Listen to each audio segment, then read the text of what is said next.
দ্রুত আওয়ামী লীগের নিবন্ধন বাতিল ও বিচার দাবি, পুনর্বাসনের চেষ্টা দমন করা হবে, হুঁশিয়ারি নাহিদের।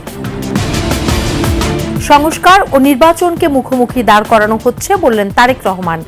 গণতন্ত্র পুনরুদ্ধারে ঐক্যের আহ্বান।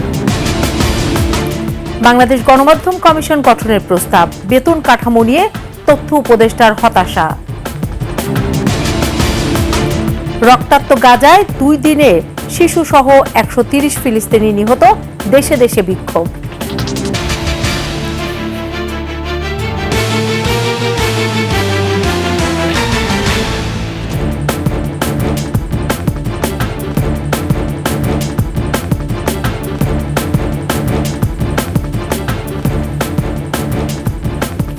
শুনছিলেন সংবাদ শিরোনাম। আমন্ত্রণ রাতের 21 সংবাদে, সাথে আছি সোনিয়া স্নিগ্ধা। দর্শক, 21 টেলিভিশনের সংবাদ একই সাথে সরাসরি দেখতে পাবেন আমাদের ফেসবুক পেজ www.facebook.com/2124 অনলাইনে। এছাড়াও সাবস্ক্রাইব করতে পারেন www.youtube.com/@21 ইটিভি চ্যানেলে। এছাড়াও সংবাদ আরও থাকছে। 4 থেকে 5 দিনের জন্য পছন্দের পোশাক ভাড়া নেয়ার অভিনব সুযোগ, ম্যাচিং করে মিলবে ব্যাগ, জুতো, জুয়েলারিজও।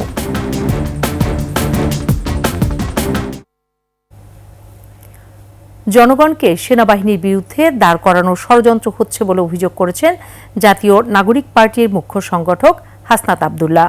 প্রয়োজনীয় সংস্কার শেষে গণতান্ত্রিক ধারায় ফিরে যেতে সেনাবাহিনীকে বাধা না হয়ে দাঁড়ানোরও আহ্বান জানান তিনি। দলের সদস্য সচিব আক্তার হোসেন বলেন, অন্তর্বর্তী সরকার এখনও আওয়ামী লীগের বিরুদ্ধে কোনো বিচারিক কার্যক্রম শুরু করেনি। শিগগিরই বিচারিক কার্যক্রমের মাধ্যমে আওয়ামী লীগকে নিষিদ্ধ করারও দাবি জানান তিনি। একই সাথে নিবন্ধন বাতিল ও সব সাংগঠনিক কার্যক্রম নিষিদ্ধ করার দাবি তাদের। মফির রহমানের রিপোর্ট। জুলাই গণঅভ্যুত্থানে হত্যাকাণ্ড সহ দেশের বিভিন্ন সময় গণহত্যা, দুর্নীতির অভিযোগে আওয়ামী লীগ নিষিদ্ধের দাবিতে জাতীয় জাদুঘরের সামনে বিক্ষোভ সমাবেশ করে জাতীয় নাগরিক পার্টি। দলের নেতাকর্মীরা বলেন, আওয়ামী লীগ 2008 সালে ক্ষমতায় আসার পর ফ্যাসিবাদী চরিত্র ধারণ করে। এরপর থেকে তারা দেশে বিভিন্ন সময় গুম, খুন, হত্যাকাণ্ড চালায় বলেও অভিযোগ করেন দলের নেতারা। বাংলাদেশে আওয়ামী লীগ কোনো প্রাসঙ্গিক বিষয় হতে পারে না। যে আওয়ামী লীগকে বাংলাদেশের মানুষ লাল কার্ড দেখিয়ে দিয়েছে, সে আওয়ামী লীগকে আমরা বাংলাদেশের রাজনীতির ময়দানে আর কখনোই দেখতে চাই না।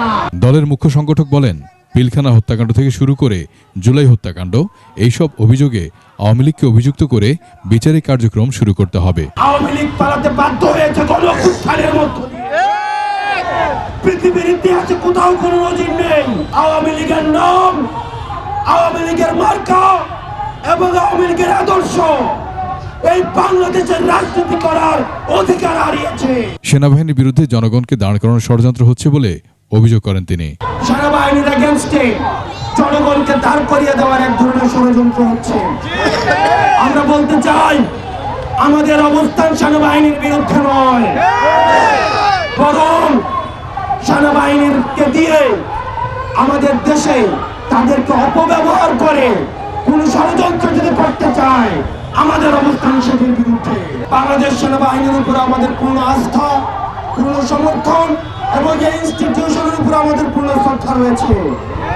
অন্তর্বর্তী সরকার এখনো আওয়ামী লীগের বিরুদ্ধে কোনো বিচারিক কার্যক্রম শুরু না করায় তাদের ফিরে আসার পথ খোলা আছে বলে মনে করেন দলের সদস্য সচিব। অন্তর্বর্তীকালীন সরকারকে অবিলম্বে দল হিসাবে আওয়ামী লীগকে বিচারের কাঠগড়ায় দাঁড় করাতে হবে। বাংলাদেশে আওয়ামী লীগের নামে কোন সাংগঠনিক, কোন রাজনৈতিক কার্যক্রম চলতে দেওয়া যাবে না। আওয়ামী লীগের পক্ষে কোনো শক্তি বা ব্যক্তি দাঁড়ানোর চেষ্টা করলে তাদের বিরুদ্ধে সর্বাত্মক প্রতিরোধ গড়ে তোলারও কথা বলেন তিনি। আওয়ামী লীগের পক্ষে যদি বাংলাদেশের কোনো শক্তি, বাংলাদেশের কোনো ব্যক্তি একটু দাঁড়ানোর চেষ্টা করে, বাংলাদেশের ছাত্র জনতা তার বিরুদ্ধে সর্বাত্মক প্রতিরোধ গড়ে তুলবে। পরে বিক্ষোভ মিছিল করে জাতীয় নাগরিক party, NCP. Mofiur Rahman, 21 television, Dhaka. Awami লীগকে যারাই পুনর্বাসনের চেষ্টা করবে তাদেরকে কঠোর হাতেই দমন করা হবে বলে মন্তব্য করেছেন এনসিপির আহ্বায়ক নাহিদ ইসলাম। বকশীবাজারের কারা কনভেনশন সেন্টারে জুলাই বিপ্লবের শহীদদের স্মরণে এনসিপি ঢাকা মহানগর দক্ষিণের ইফতার মাহফিলে তিনি বলেন, বিরাজনীতিকরণ এবং সামরিকীকরণের কোনো চেষ্টা মেনে নেওয়া হবে না। রাষ্ট্রের বিভিন্ন প্রতিষ্ঠান আওয়ামী দোসর মুক্ত করতে হবে এবং যারা আওয়ামী লীগকে বিভিন্ন প্রতিষ্ঠানে পুনর্বাসন করার চেষ্টা করছে তাদেরকে শাস্তির আওতায় আনতে হবে বলেও দাবি করেন নাহিদ। আওয়ামী লীগের পুনর্বাসন কোনো ধরনের পরিকল্পনা করলে তাকে কঠোর হস্তে দমন করা হবে এবং শুধু আওয়ামী লীগ নয়, এই ফ্যাসিজমের যত দোষর রয়েছে, সুবিধাভোগী রয়েছে, তাদেরকেও বিচারের আওতায় আমরা নিয়ে আসার আহ্বান জানাচ্ছি। সংস্কার ও নির্বাচনকে মুখোমুখি দাঁড় করিয়ে দেওয়া হচ্ছে বলে অভিযোগ করেছেন বিএনপির ভারপ্রাপ্ত চেয়ারম্যান তারেক রহমান। দলীয় আদর্শ ভিন্ন হলেও ঐক্যবদ্ধ থেকে জনগণের জন্য গণতন্ত্রের বাস্তবায়ন করার আহ্বান জানান তিনি। রাজধানীতে এক ইফতার মাহফিলে ভার্চুয়ালি যোগ দিয়ে সব কথা বলেন তারেক রহমান। আদিত্য মামুনের রিপোর্ট। বিএনপি ও সমমনা 12টি রাজনৈতিক দলের আয়োজনে এই ইফতার মাহফিল। লন্ডন থেকে ভার্চুয়ালি যোগ দেন বিএনপির ভারপ্রাপ্ত চেয়ারম্যান তারেক রহমান। এ সময় জোট নেতারা বলেন, সুষ্ঠু ও নিরপেক্ষ নির্বাচনের মাধ্যমে নির্বাচিত সরকারই দেশকে এগিয়ে নিতে পারবে। কেন আমরা আরো সংগ্রাম করতে পারবো না? সরকার যখন মনে করছেন যে তাদেরকে রাজনীতিতে ব্যান করবেন না, তার মানে রাজনীতি করবার অনুমতি দেবেন গ্যারান্টি আপনাদেরকেও দিতে হবে। পরে জোট নেতাদের উদ্দেশ্যে বক্তব্য দেন বিএনপির ভারপ্রাপ্ত চেয়ারম্যান। বলেন, আবারও যেন আওয়ামী অপশাসনের কবলে জনগণকে পড়তে না হয়, সেজন্য একসাথে কাজ করে যেতে হবে। আমাদের সর্বোচ্চ চেষ্টা থাকবে আগামী দিনে ঐক্যকে বজায় রেখে, ঐক্যকে ধরে রেখে এই দেশের মানুষের প্রত্যাশিত গণতন্ত্রকে আমরা প্রতিষ্ঠিত করব। এই দেশের মানুষের প্রত্যাশিত সংস্কার প্রক্রিয়াকে আমরা সকলে মিলে আলোচনার মাধ্যমে সকলে মিলে বাস্তবায়ন করব। চলমান রাজনৈতিক অবস্থা ভিন্ন পথে নেয়ার ষড়যন্ত্র হচ্ছে বলেও অভিযোগ করেন তারেক রহমান। নির্বাচন, নিরপেক্ষ নির্ভয় ভোট দেওয়ার যে সিস্টেম, সেটিকেই গণতন্ত্র বলি আমরা। কেউ কেউ বলছেন যে সংস্কার শেষ হবে তারপরে নির্বাচন। আমি ব্যক্তিগতভাবে বিশ্বাস করি যে সংস্কার যেটা শেষ হয়ে যায় সেটা তো সংস্কার হতে পারে না, এটা একটা কন্টিনিউয়াস প্রসেস। বিএনপির দেয়া 31 দফা দাবি নিয়ে কাজ করতে জোট নেতাদের আহ্বান জানান বিএনপির ভারপ্রাপ্ত চেয়ারম্যান। আমাদের রাজনীতির মূল লক্ষ্য বা উদ্দেশ্য হচ্ছে দেশ এবং দেশের জনগণ। আদিত্য মামুন, 21 টেলিভিশন, ঢাকা। ঐক্যমত্য কমিশনের সুপারিশে ভবিষ্যতে অনির্বাচিতদের রাষ্ট্রীয় দায়িত্বে নিয়োগের প্রচেষ্টা রয়েছে বলে মনে করছে বিএনপি। দলের মহাসচিব মির্জা ফখরুল ইসলাম আলমগীর বলেছেন, জনপ্রত্যাশা অনুযায়ী সংস্কার প্রস্তাবগুলোর সাংবিধানিক ও আইনি ভিত্তি দিতে দরকার নির্বাচিত সংসদ। কোনো মহল রাজনৈতিক ফায়দা হাসিলের এজেন্ডা বাস্তবায়নে যেন সরকারের কর্মপরিকল্পনার অংশ না হয়, সেদিকেও সজাগ দৃষ্টি রাখার আহ্বান জানান মির্জা ফখরুল। মাহিলা ইসলামের প্রতিবেদন। ঐক্যমত্য কমিশনে রোববার দলের পক্ষ থেকে সুপারিশমালা দেবে বিএনপি। এ নিয়ে গুলশানে বিএনপি চেয়ারপারসনের কার্যালয়ে সংবাদ সম্মেলন। অংশ নেন দলের মহাসচিব সহ স্থায়ী কমিটির নেতৃবৃন্দ। সংবাদ সম্মেলনে বিএনপির মহাসচিব বলেন, কোনো মহলকে রাজনৈতিক ফায়দা হাসিলে এজেন্ডা যেন সরকারের কর্মপরিকল্পনার অংশ না হয়। আমরা এমন কোনো পদক্ষেপ নিতে পারি না যাতে করে ফ্যাসিবাদ বিরোধী জাতীয় ঐক্য, গণ ঐক্য বিনষ্ট হয় অথবা ফাটল ধরে। সুতরাং অন্তর্বর্তী সরকারকে সর্বোচ্চ নিরপেক্ষতার অবস্থান বজায় রাখতে হবে। বলেন, অন্তর্বর্তী সরকারের কোনো উপদেষ্টা ক্ষমতায় থেকে রাজনৈতিক দল গঠন প্রক্রিয়ায় জড়িত থাকার পাশাপাশি প্রশাসনকে ব্যবহার করার লক্ষণ ও প্রমাণ ক্রমে প্রকাশ পাচ্ছে, যা অগণতান্ত্রিক। অন্তর্বর্তী সরকারের কোনো উপদেষ্টা ক্ষমতায় থেকে রাজনৈতিক দল গঠন প্রক্রিয়ায় প্রত্যক্ষ পরোক্ষভাবে জড়িত থাকায় জনমনের সংশয় সৃষ্টি হয়েছে। এ প্রক্রিয়ায় প্রশাসন যন্ত্রকে ব্যবহার করার নানা প্রকার লক্ষণ ও প্রমাণ ক্রমেই প্রকাশ পাচ্ছে, যা দেশ ও গণতন্ত্রের জন্য মোটেই সুখকর নয়। দলের স্থায়ী কমিটির সদস্য সালাহউদ্দিন আহমেদ বলেন, ঐক্যমত্য কমিশনের সুপারিশমালায় ভবিষ্যতে অনির্বাচিত ব্যক্তিদের রাষ্ট্রীয় দায়িত্বে নিয়োগের অযৌক্তিক প্রচেষ্টা রয়েছে। গঠন প্রক্রিয়া এবং কার্য পরিধি যেগুলো বর্ণনা করা হয়েছে তাতে সমস্ত স্তরে স্তরে দেখা যায় অনির্বাচিত বিভিন্ন ব্যক্তিরা এই সমস্ত কর্মকাণ্ড পরিচালনা করবেন।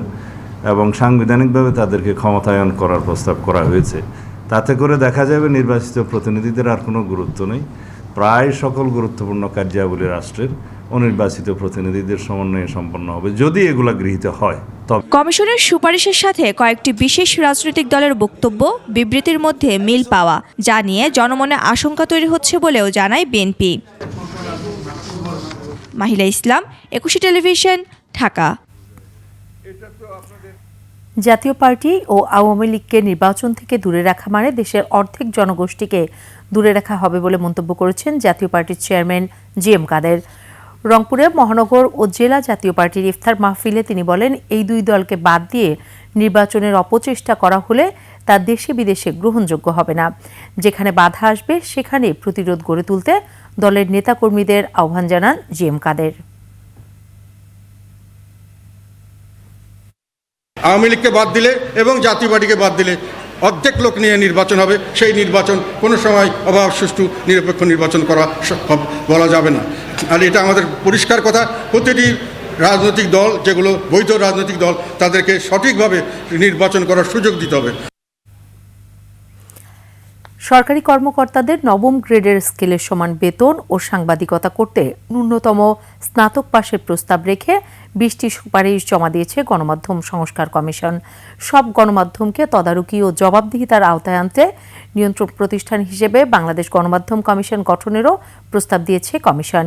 এদিকে প্রাপ্ত সংস্কার প্রস্তাবের মধ্যে দ্রুত বাস্তবায়নযোগ্য সুপারিশগুলো কার্যকরে অন্তর্বর্তী সরকার উদ্যোগ নেবে বলে জানিয়েছেন প্রধান উপদেষ্টা। আকবর হোসেন সুমনের রিপোর্ট। রাষ্ট্রীয় অতিথি ভবন যমুনায় প্রধান উপদেষ্টা অধ্যাপক মোহাম্মদ ইউনুসের হাতে প্রতিবেদন হস্তান্তর করে গণমাধ্যম সংস্কার কমিশন। সাংবাদিক কামাল আহমেদের নেতৃত্বে কমিশন সদস্যরা সংস্কার প্রস্তাবের পাশাপাশি 1 সুপারিশও তুলে ধরেছেন ওই প্রতিবেদনে, যা বাস্তবায়ন হলে ন্যায্য ও সুষ্ঠু প্রতিযোগিতার মাধ্যমে গণমাধ্যম শক্তিশালী হবে। গণমাধ্যমে প্রস্তাবিত সংস্কার ও সুপারিশ তুলে ধরেন কমিশন প্রধান। গণমাধ্যমকে পাবলিক স্টেট কোম্পানি করা কিংবা একাধিক গণমাধ্যমের মালিকানা বন্ধে one house one media policy চালুর সুপারিশ করেছে কমিশন। আমরা সুপারিশ করেছি যে বড়, বৃহৎ এবং মধ্যম আকারের যত গণমাধ্যম কোম্পানি আছে তাদের উচিত হবে পাবলিক লিস্টেড কোম্পানি করা, শেয়ার ফ্লোট করা এবং সাংবাদিক কর্মচারীদেরকে তাদের শেয়ারের অংশীজন বানানো। পেশাগত নিরাপত্তায় সাংবাদিকতার সুরক্ষা আইন তৈরি ও বেতন কাঠামো উন্নয়নের সুপারিশও প্রাধান্য পেয়েছে কমিশন প্রতিবেদনে। সাংবাদিকদের নিরাপত্তার হুমকি আসে শারীরিক হামলা, আইনগত হামলা এবং হুমকি ধামকি, এগুলো নানা ধরনের বিষয়ের মধ্য দিয়ে। তো এগুলোর থেকে সুরক্ষা দেওয়ার দায়িত্ব রাষ্ট্রের। আমরা সেজন্য রাষ্ট্রকে সেই দায়িত্ব দিয়ে সাংবাদিকতার সুরক্ষা আইন করার জন্য বলেছি। তুলে ধরেন অনলাইন সাংবাদিকতার সুপারিশগুলো। মালিক কারা তাদের আমরা চিনি, কিন্তু তারা কি পদ্ধতিতে মালিক হয়েছেন আমরা জানি না। কারণ কোনো প্রকাশ্য, উন্মুক্ত, স্বচ্ছ প্রতিযোগিতার মধ্য দিয়ে টেলিভিশন, রেডিওর লাইসেন্স দেওয়া হয় নাই। অনলাইন পোর্টালের যে নিবন্ধন দেওয়া হয়েছে সেটাও কোনো স্বচ্ছ, উন্মুক্ত, প্রতিযোগিতামূলক পরিস্থিতির মধ্যে দিয়ে বা পরিবেশের মধ্যে দিয়ে দেওয়া হয়নি। এগুলো সবই দেওয়া হয়েছে নেপথ্যে, যোগসাজশে, রাজনৈতিক পরিচয় অথবা অন্য কোনো কারণে। বাংলাদেশ টেলিভিশন ও বেতারকে স্বায়ত্তশাসনে অবমুক্ত করে 2টি প্রতিষ্ঠানের সমন্বয়ে জাতীয় সম্প্রচার সংস্থা গড়ে তোলার সুপারিশ করেছে কমিশন। জাতীয় সম্প্রচার প্রতিষ্ঠান স্বাধীন একটি পরিচালনা পর্ষদ পরিচালনা করবে, সরকার সরাসরি পরিচালনা করবে না। আকবর হোসেন সুমন, 21 টেলিভিশন, ঢাকা।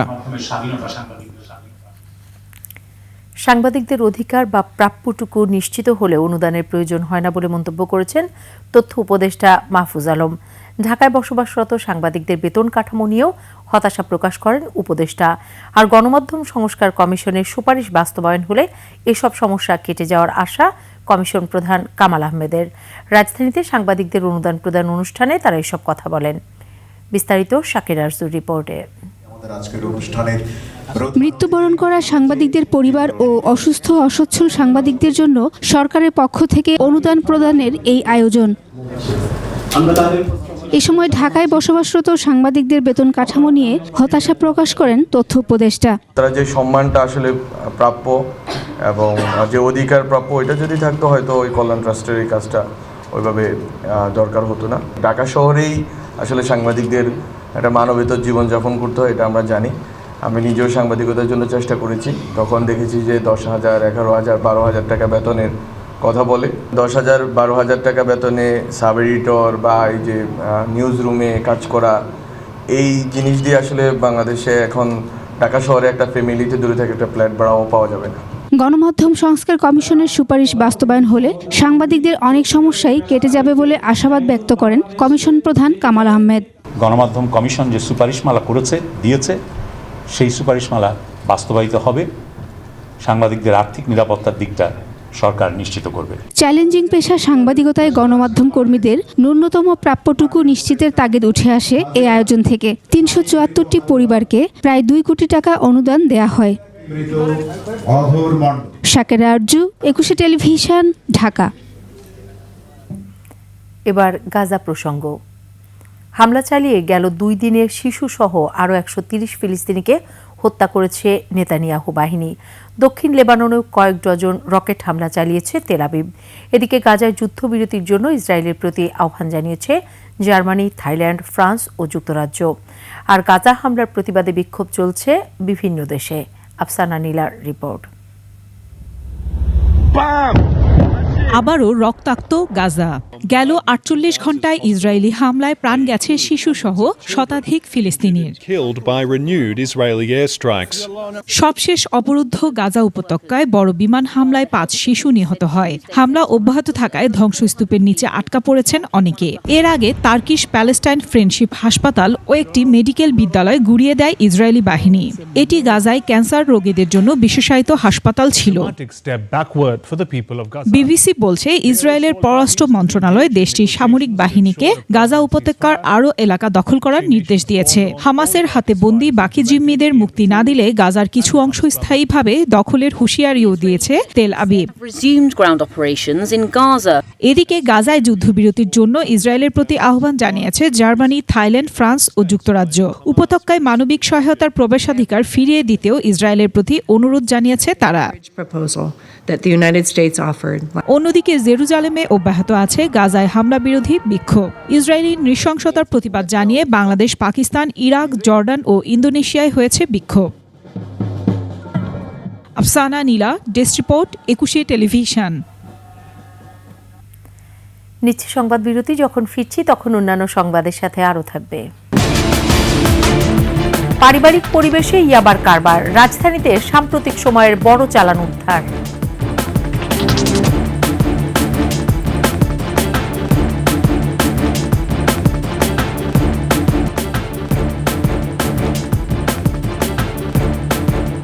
আবারও আমন্ত্রণ রাতের 21 সংবাদে। রাজধানীর হাতিরঝিল এলাকা থেকে প্রায় 5 কোটি টাকা মূল্যের 1,60,000 ইয়াবা উদ্ধার করা হয়েছে। গ্রেফতার করা হয় 4 জনকে।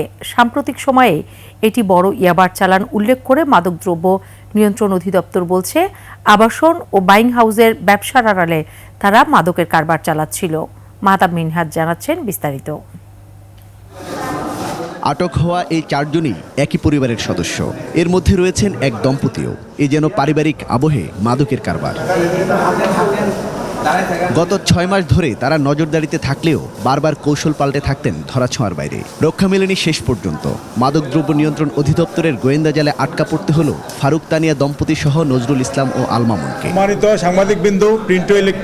সংবাদ সম্মেলনে জানানো হয়, এই চক্রের মূল হোতা নজরুল ইসলাম ওরফে সোহেল রানা বিভিন্ন ধরনের ব্যবসার আড়ালে চালিয়ে আসছিল মাদকের কারবার। একটি সংঘবদ্ধ দল মাদক ব্যবসায়ী চক্র বাইং হাউস এবং ব্যবসার আড়ালে টেকনাফ থেকে বিপুল পরিমাণ ইয়াবার বড় চালান এনে ঢাকা শহরে বিভিন্ন অভিজাত এলাকা এবং দেশের বিভিন্ন জেলায় পাইকারি মাদক ব্যবসায়ীদের নিকট সরবরাহ করে। তারা টেকনাফের একটি রিসোর্টে দীর্ঘ সময় হুন্ডাই কোম্পানির যে সান্তাফে গাড়িটি আছে সেই গাড়িটি ওই রিসোর্টে ছিল। ওই রিসোর্ট থেকে তারা ওই পাদানির নিচে, যেখানে পা রাখে পাদের নিচে একটা প্যানেলে বিশেষ কৌশলে এটা অনেক দিন রাখছে, রেখে 1,60,000 পিসের আলাদা ফলস প্যানেল তৈরি করে। ঈদ সামনে রেখে মাদকের চাহিদা থাকায় চক্রটি কক্সবাজারের টেকনাফ থেকে ইয়াবার চালানটি ঢাকায় নিয়ে আসে। সপ্তাহখানেক আগে গোয়েন্দা সূত্রে জানা যায় যে এই চক্রটি আসন্ন ঈদুল ফিতর উপলক্ষে মাদকদ্রব্য স্টোর করবে, উপলক্ষে বিপুল পরিমাণ মাদকদ্রব্য ঢাকা সহ বিভিন্ন জেলায় পাচারের উদ্যোগ গ্রহণ করে। যেহেতু জানেন যে ঈদের সময় অনেক সময় কারখানার জন্য আমাদের যুব সমাজ এই মাদক গ্রহণ করে থাকে, সেই উদ্দেশ্যে এই মাদকটি স্টোর করার কথা ছিল।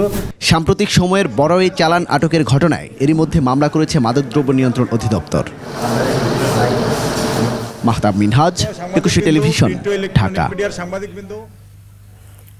রাজপথে দীর্ঘ আন্দোলন সংগ্রামের মধ্য দিয়ে যাওয়া বিএনপি এবার পাল্টে ফেলছে সাংগঠনিক কাঠামো।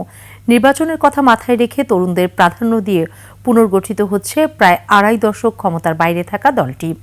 রাজনৈতিক অপসংস্কৃতি পরিহার করে গণতান্ত্রিক ও অংশগ্রহণমূলক ব্যবস্থা গড়ে তোলার প্রতি অঙ্গীকারের কথা মনে করিয়ে দিচ্ছেন দলের জ্যেষ্ঠ নেতারা।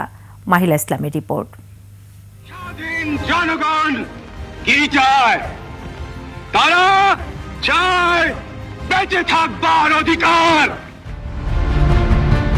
4.5 দশকেরও বেশি সময় আগে 1978 সালে জন্ম নেয়া বাংলাদেশ জাতীয়তাবাদী দল বিএনপির দীর্ঘ পথ চলাটা ধারাবাহিক উত্থান আর পতনের।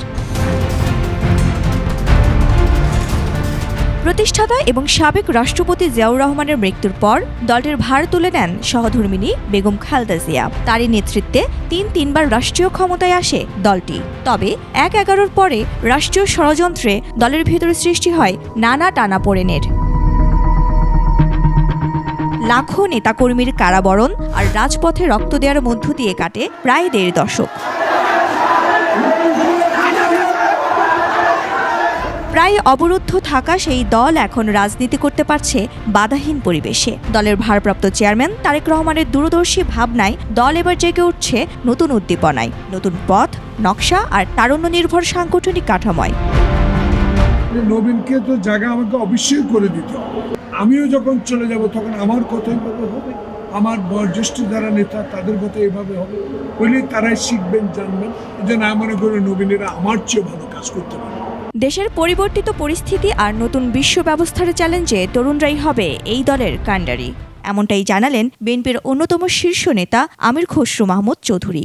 বিএনপির একটি সভা ডাকলে এর মধ্যে 90% হচ্ছে তরুণ, এবং বিএনপির কার্যক্রমের মধ্যে আপনি দেখেন আমাদের 31 দফা নিয়ে সারা দেশে ঘুরে বেড়াচ্ছে, সব তরুণরাই কথা বলছে। কিন্তু বিএনপির বিভিন্ন মেসেজ যখন আমরা দিই জনগণের কাছে, সেটা তরুণদের মাধ্যমেই দিই।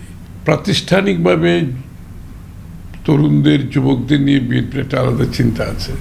শুধু প্রতিষ্ঠানগত সংস্কার নয়, সবার আগে সংস্কারের প্রয়োজন রাজনৈতিক সংস্কৃতির। এমন ভাবনার উপরেই গুরুত্ব দিলেন বিএনপির নেতারা। বাংলাদেশে রাজনৈতিক সংস্কৃতি পরিবর্তন করতে হবে। আপনার মধ্যে ভিন্ন মত থাকবে, কিন্তু একে অপরের মতকে সম্মান জানাতে হবে।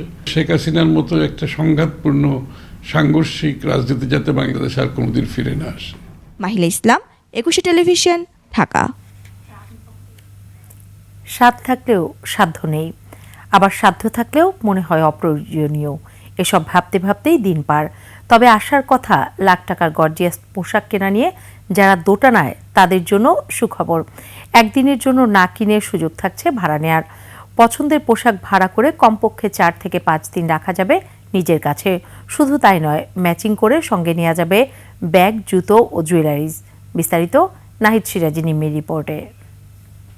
সামনেই কোনো ফ্যামিলি ফাংশন রয়েছে কিংবা রয়েছে কোনো ইভেন্ট, তাই চাচ্ছেন অনেক গর্জিয়াস একটা ড্রেস কিনতে। আবার এও ভাবছেন যে এত গর্জিয়াস ড্রেস এত দাম দিয়ে কিনে কয়দিনই বা পরবো। সেই সমস্যারই সমাধান করেছে দ্য ট্রেড স্টোরি, যেখানে এই দামি ব্র্যান্ডের পোশাকগুলোই পাচ্ছেন রেন্টে। শুরুতেই সাইজের ক্ষেত্রে মনে হতে পারে ঝামেলার, তবে তারও সমাধান রয়েছে তাদের কাছে। অল্টার করে দেওয়া হয় আমাদের সাইড থেকে ড্রেসেসগুলো, আর লেহেঙ্গাগুলো হচ্ছে আমাদের সাইজেস আছে, সো এটা নিয়ে আমাদের কাজ করা হচ্ছে। তবে দাম যেমনই হোক, ট্রেড স্টোরি থেকে সব রকমের পোশাক ভাড়া নিতে প্রয়োজন হয় কিছু ডকুমেন্টের। যারাই হচ্ছে আমাদের এখান থেকে রেন্ট নিচ্ছে, আমাদের কিছু ডকুমেন্টস আমরা রাখছি, লাইক তার এনআইডি কপি বা তার অ্যাড্রেস, তার নাম্বার থাকছে। নামি দামি ব্র্যান্ডের পোশাকগুলো রেন্টে নিতে পারছেন, সেই সাথে ম্যাচিং করে সাথে নিতে পারবেন এই ব্যাগ। আবার জুয়েলারিগুলো তো রয়েইছে। রয়েছে ওয়ান স্টপ সার্ভিস সেবাও, সেখানে নিজের ড্রেস সহ পুরো লুক নিয়ে সাহায্য নেওয়া যায় তাদের কাছে। ইভেন আমাদের মেকআপ আর্টিস্টও আছে, কেউ চাইলে ফুল প্যাকেজে রেডি হয়ে এখান থেকে বের হতে পারে। প্রতিটি ড্রেসের লাইফ সাইকেলের পাশাপাশি রয়েছে ওয়াশ কাউন্ট, যার হিসেব রেখেই পুরনো পোশাক বাদ দিয়ে নতুন পোশাকে সাজানো হয় আউটলেট। প্রত্যেকটা জিনিস ডকুমেন্টেড করা এবং আমার সিস্টেমে প্রত্যেক জিনিস কোডেড করা, সো দ্যাট আই নো যে কোন ড্রেসটা কোনখান থেকে আনা হয়েছে, কতবার ইউজ করা হচ্ছে, কারণ এই প্রত্যেকটা ড্রেসে কিন্তু একটা লাইফ সাইকেল আছে। সো লাইফ সাইকেল অনুযায়ী সেটা ওয়াশ কাউন্টও আছে, তার বাইরে কিন্তু আমরা এটা দিচ্ছি না। কম দামে ব্র্যান্ডের পোশাকে নারীর আত্মবিশ্বাস বাড়ানোকে গুরুত্ব দিয়েই যাত্রা শুরু এই কাপড় ভাড়া দেয়া প্রতিষ্ঠান দ্য থ্রেড স্টোরের। নাহিদ সিরাজি নিম্মি, 21 টেলিভিশন, ঢাকা। শেষ করছি রাতের 21 সংবাদ। যাবার আগে সংবাদ শিরোনামগুলো আরও একবার। দ্রুত আওয়ামী লীগের নিবন্ধন বাতিল ও বিচার দাবি, পুনর্বাসনের চেষ্টা দমন করা হবে হুঁশিয়ারি নাহিদের। সংস্কার ও নির্বাচনকে মুখোমুখি দাঁড় করানো হচ্ছে বললেন তারেক রহমান, গণতন্ত্র পুনরুদ্ধারে ঐক্যের আহ্বান। বাংলাদেশ গণমাধ্যম কমিশন গঠনের প্রস্তাব, বেতন কাঠামো নিয়ে তথ্য উপদেষ্টার হতাশা। রক্তাক্ত গাজায় গেল 2 দিনে শিশুসহ 130 ফিলিস্তিনি নিহত, দেশে দেশে বিক্ষোভ।